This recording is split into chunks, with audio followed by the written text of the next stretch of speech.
Hi, friends. I'm your old pal, Papa Dale.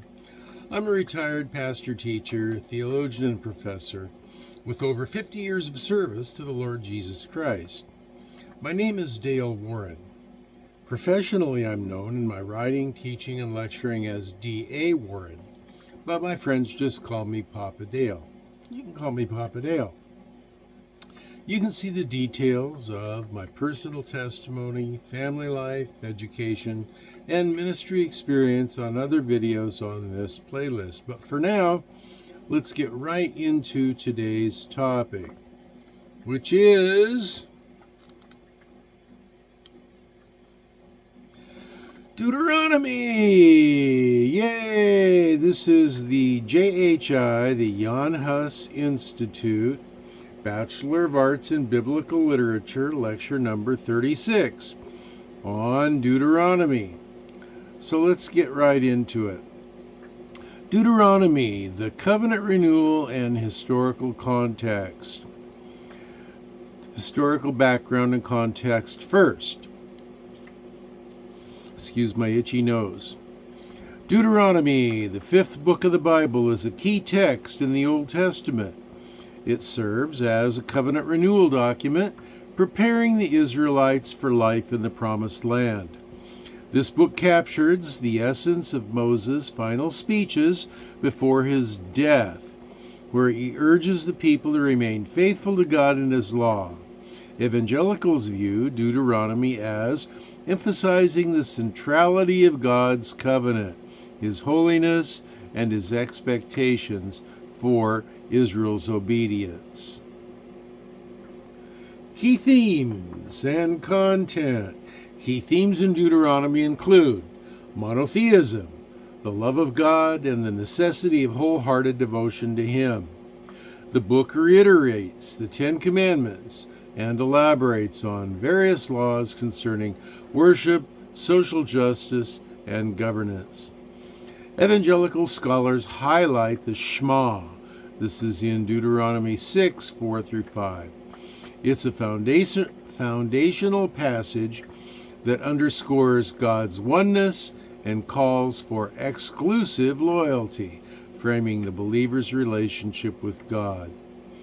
Evangelical interpretation often emphasizes the blessings associated with obedience and the consequences of disobedience, reflecting God's righteous character.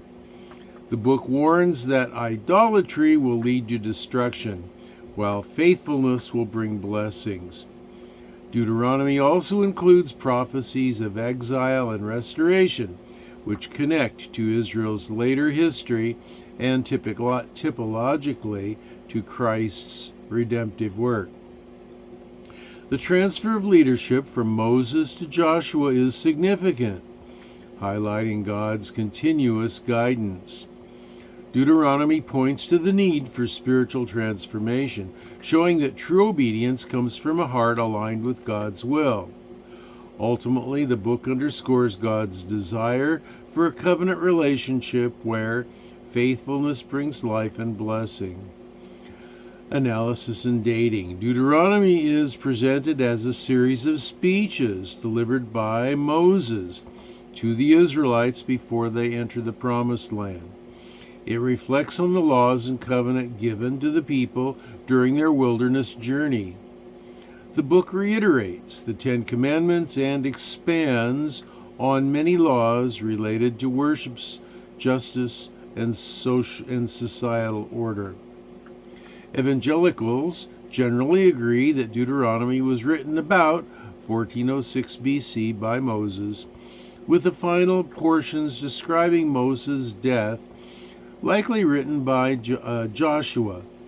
Minor editing may have been done by later scribes, possibly during the time of Ezra in the 5th century BC. The book emphasizes loyalty to God, obedience to His commandments, and the consequences of disobedience. Central themes include monotheism, the avoidance of idolatry, proper worship, and the pursuit of justice within the community. Moses reminds the Israelites of their history, including their deliverance from Egypt, their rebellion in the wilderness, and God's guidance. He warns that failure to obey the covenant will lead to exile and suffering. Well, what are some of the structural forms and key passages? Chapters 1 through 30 consist of 3 sermons delivered by Moses on the plains of Moab shortly before the Israelites enter the Promised Land. So chapters 1 through 30, that's a huge chunk of the book, and so we know that these are important. So the first speech by Moses recounts the journey of the nation, chapters 1 through 4. This is an overview in which Moses begins by recounting the history of the Israelites from Mount Sinai, Horeb, to the current location on the plains of Moab. This speech serves as a reminder of God's faithfulness, the people's failures, and the lessons learned during their journey. Now, there are some key points that need to really specifically be pointed out. So the first one is that it's a historical review. You can see that in chapter 1, verses 1 through 3. You can see that in chapter 1, starting with verse 1 through chapter 3, verse 29. Moses recounts the events from the time they left Horeb, including the appointment of leaders to assist him, the spies' report, the Israelites' rebellion, and their subsequent wanderings. He highlights victories over kings Sihon and Og, demonstrating God's continued support and power. Point number 2, Moses gives a great exhortation to obedience in chapter 4, verses 1 through 40. Here, Moses urges the Israelites to obey God's laws and commandments, emphasizing that their survival and prosperity in the Promised Land depend on their obedience. He stresses the uniqueness of the relationship with God, who revealed himself uniquely to Israel and gave them his law. Point number 3, establishment of cities of refuge, chapter 4, 41 through 43. This is an important passage that speaks to the system of justice. So Moses sets aside 3 cities of refuge east of the Jordan for anyone who accidentally kills someone, providing a system of justice and mercy. So in the second speech of Moses, we see covenant stipulations, and this is in chapters 5 through 28. This lengthy speech forms the core of Deuteronomy, where Moses reiterates and expands upon the laws given at Mount Sinai. It covers a wide range of legal, social, and religious instructions. Now, some of the key points of the covenant stipulations include: he restates the 10 Commandments. That's in chapter 5, 1 through 33. He restates the 10 Commandments and underscores their fundamental role in Israel's covenant relationship with God. Point number 2, the Shema and the greatest commandment are reiterated in chapter 6, 1 through 25. He introduces the Shema there at that point, and he emphasizes the oneness of God and the requirement to love him with all one's heart, soul, and strength. Now it hints at the triune nature of Yahweh here, which will be fully revealed later, by a triple reference to the deity in the single verse. The Lord, our God, the Lord is one. 3. So point number 3, exhortations to obedience, we can see in chapter 7, verses 1 through 1, and chapter 11 through, let me start over. We can see the exhortations to obedience in chapter 7, verses 1 through chapter 11, verse 32. He calls for the destruction of Canaanite altars and idols to avoid idolatry. Moses reminds the Israelites of God's provision and faithfulness during their wilderness journey and warns against forgetting God in times of prosperity, which is exactly what they do. We all do. Point number 4, specific laws and regulations. Find this in chapter 12, verses 1, starting there, and through chapter 26, verse 19. This section includes detailed laws on worship, centralized worship at a designated place, dietary regulations, tithes, festivals, social justice, and civil and criminal law. Well, instructions for setting up of a system of justice, including the appointment of judges, guidelines for kings, priests, and prophets, are also included here. So, point number 5, we have the blessings and the curses that you can see in chapter 27, verse 1 through chapter 28, verse 68. Moses commands the setting up of stones with the law written on them and the construction of an altar on Mount Ebal. He pronounces blessings for obedience and curses for disobedience, vividly describing the consequences of both paths. Now, in Moses' third speech, which centers around covenant renewal and final exhortations, we can see this in chapters 29 through 30. And just to kind of overview this, in his final address, Moses renews the covenant between God and Israel, emphasizing the choice between life and death, blessing and cursing. And the key points here are the renewal of the covenant, chapter 29, verse 1 through 29. And in this portion, Moses calls for a renewal of the covenant, reminding the people of their journey, the miracles they witnessed, and the importance of adhering to the covenant's terms. Point number 2, the choice of life or death. Chapter 30, verses 1 through 20, presents a stark choice: life and prosperity through obedience to God, or death and destruction through disobedience. Moses assures them that the commandments are not too difficult or beyond reach, and he urges them to choose life by loving and obeying God.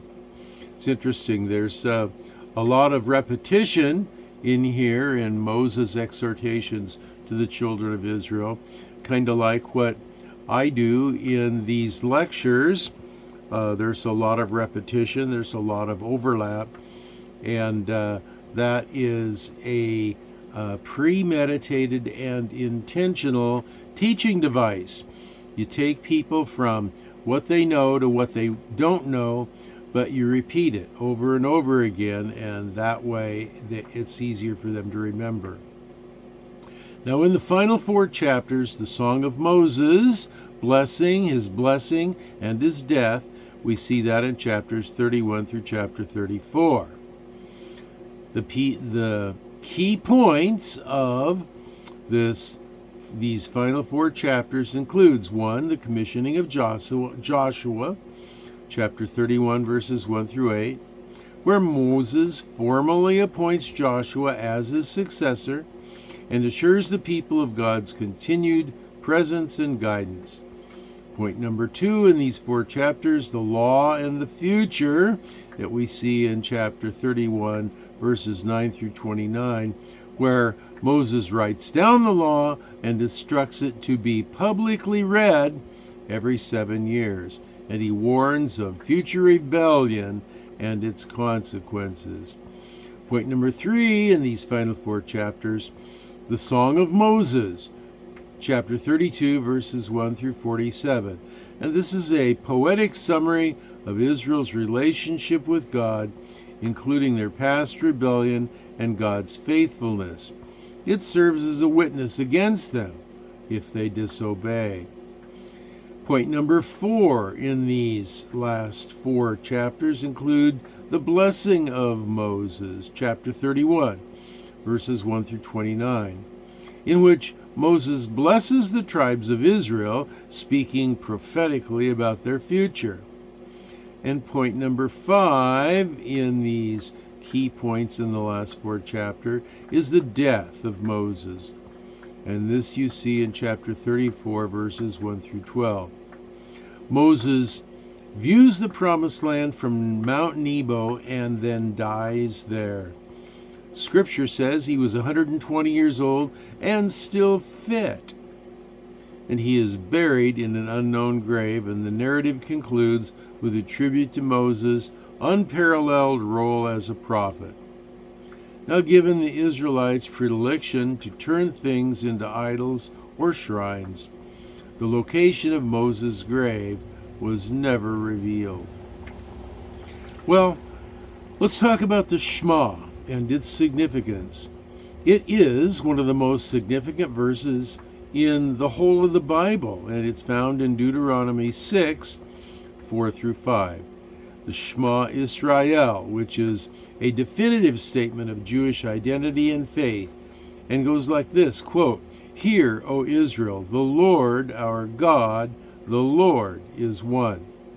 Love the Lord your God with all your heart and with all your soul and with all your strength." End quote. These verses were quoted by Jesus in Mark 12:28 through 34 as the Great Commandment, and they are significant in both Jewish and Christian traditions. So in conclusion, Deuteronomy is a profound call to covenant faithfulness and urging the Israelites to remember their unique relationship with God and to live in accordance with his laws. Moses' speeches provide both a historical reflection and a forward-looking vision, emphasizing that their future in the Promised Land hinges on their obedience and loyalty to God. Evangelicals see these themes as not only crucial for understanding Israel's history, but also as foundational for Christian theology, particularly in understanding the nature of covenant laws and grace. So, this has been your old pal Papa Dale in the year 2024. I'll be signing off now, but I won't be going away. Reminder to you is down below you can find these lecture notes, and in the comments section and in the video transcript. And if you are planning to earn the Bachelor of Arts in Biblical Literature degree, those are required reading. So until the next time I see you, this is your old pal Papa Dale signing off for now and saying I'll be praying for you that you will be well and that you will be blessed.